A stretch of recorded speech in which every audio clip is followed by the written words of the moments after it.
something's not quite right here. Hey guys and gals, welcome to Garage Gear. I'm JB, giving you the best tips and tricks to survive life in and out of the garage. Full transparency here, after a few emails with POWERSMART, they sent some lawnmowers my way. They agreed to me giving them authentic and honest reviews, and in this video, I'll be giving a full review of the POWERSMART 21-inch, 80-volt, 6-amp-hour, lithium-ion, battery-powered, self-propelled 3-in-1 lawnmower. The model number is PS76821SRB, and it is made in China. I previously made a video on how to assemble this lawnmower, and I'll have that video linked down below in the description. So here's the stats on this lawnmower. This lawnmower is self-propelled with variable speeds at the twist of a dial. 21-inch durable steel deck, and to be accurate, it's actually 20.5 inches. And this whole unit weighs 58 pounds. This lawnmower comes with a top-rated brushless motor, and the 80-volt, 6-amp-hour lithium-ion battery offers top power range, giving you up to 60 minutes of runtime on a single charge. Charging times is right around 90 minutes with the included charger. This lawnmower even comes with headlights so you can mow in the dark. 5 height adjustment settings allow you to get this lawnmower up from 1.18 inches all the way up to 3 inches so you can mow taller grass. And this mower comes cruising in with 8-inch wheels in the front and 11.5-inch wheels in the back. To save space, this unit is foldable. And to give you some peace of mind, this unit comes with a 3-year limited warranty. No cords, no gas, low noise, no maintenance. And to help give this video no nonsense with the YouTube algorithm, would you mind taking a super quick second to hit that like button down below? Thank you very much. Now here's what I like on this lawnmower. Large rear wheels make this mower easier to push and easier to steer. And these rear wheels, they can move. I actually had to dial this unit down a little bit because on the high end, I actually felt like I was running with it. Like most lawnmowers, this lawnmower cut better on a slow to medium speed. Telescoping handlebars for storage are a plus, and a single handle height adjuster is a nice feature. Now you might be wondering, how does it mow? Put the grass catching bag on the back and you're left with a quality cut. It'll suck up everything in its path. The side discharge also performs really well without any spewing of chunks of grass all over the lawn. And both the rear bagger and the side discharge offer decent deck suction. Now, quite possibly the most shocking thing about this mower is shocking, really? You're gonna go there, JB? On this occasion, yes. I was shocked that this mower was actually able to mow my 10,000 square foot lawn on a single charge. Seriously, I couldn't believe it. Wow. Not bad. I know, right? I did follow the 1/3 cutting rule, only mowing through a few tall spots in the lawn. And when I was done mowing, the battery still had 50% of its juice left. Did you use the whole battery? No. Mowed the whole lawn, and let's take a look. How much battery juice do we got? Let's hit the button here. Half a battery, not bad. It still had plenty of juice to do the whole lawn. That's pretty impressive. I'm gonna be honest, I didn't think that mower was gonna be able to finish even my front lawn. But hey, I was proven wrong. Pretty impressive. Now, obviously, your results may vary with the height of your grass, how wet the grass is, outside temperature. My mowing temperatures recently have only been about 60 degrees, the age of your battery, and the size of your lawn.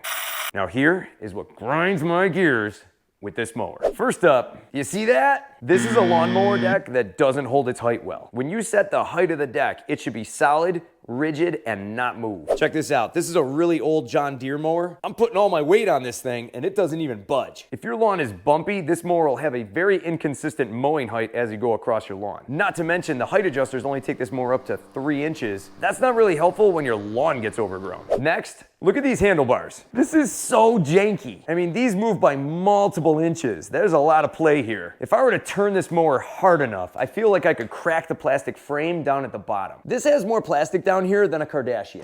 These handlebar locks right here, these came free twice in one mow, causing my handlebars to slide down a little bit like this. I didn't realize it right away, and this handlebar was kind of doing this up and down motion as I was going down the lawn. One other thing that puts me in a bad mood about these handlebars is your hands are forced to stay right here in this position on the handlebar. On many other handlebars, you can comfortably move your hands around to make a turn or straighten out your pass. On this mower, your hands are forced to stay right here. Your hands have to be right here at all times to run the controls. It'd probably look pretty weird if I was pushing the mower like this. Moving down to the motor, what concerns me is this cover. Listen to this.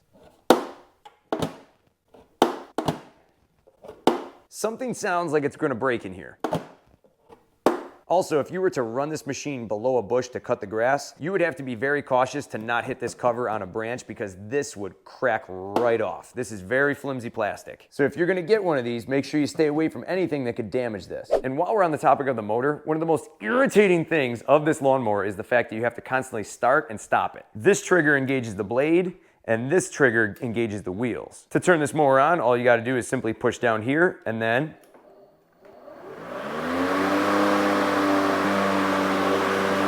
but here's where we have an issue. When you have this handle engaged, the wheels get locked in a cruise control. They don't stop spinning. So when you get to the end of your pass, if you let go of this, the mower will keep going. So that means you have to take your turn at full speed with the wheels spinning. The best way to avoid your wheels from spinning and ruining your lawn is to simply let go of everything, shut the mower down, make your turn, and then turn it back on and re-engage your blades, and then re-engage your wheels.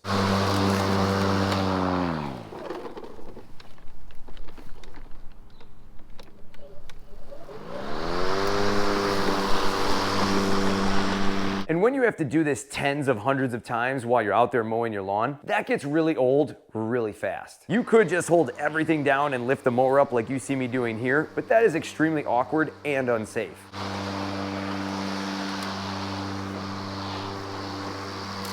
Something else that I noticed as I was making my third pass across my yard was that this rear wheel was making this kind of clunking noise every so often. The mower would be going down the lawn, you hear this random clunk, clunk, clunk. So I stopped it, I lifted it up, and you can kind of hear it here.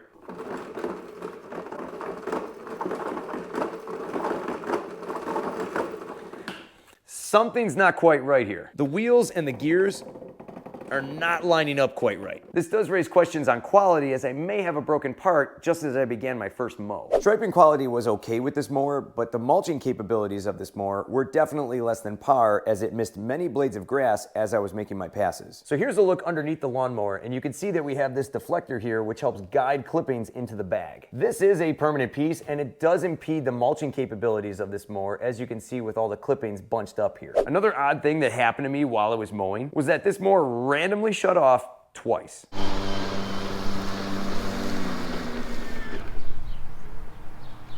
gives? Just stopped.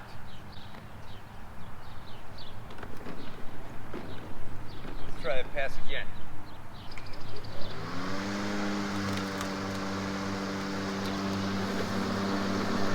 Not sure why. The grass that I was mowing wasn't any taller than the rest of the lawn, and it just stopped.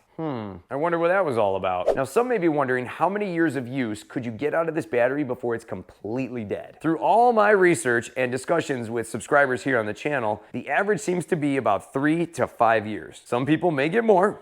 We call them unicorns, but this is going to depend on a lot of factors. With all that being said, we have to remember that this mower is capable of mowing over 10,000 square feet. If you had a smaller lawn, less than 10,000 square feet, that's nice and flat without any obstacles in your way, and you're really not keen on doing an oil change at least once a season, then this mower could be for you. For more cool garage gear content, click or tap the screen right here. Thanks so much for watching, and I'll see you in the garage.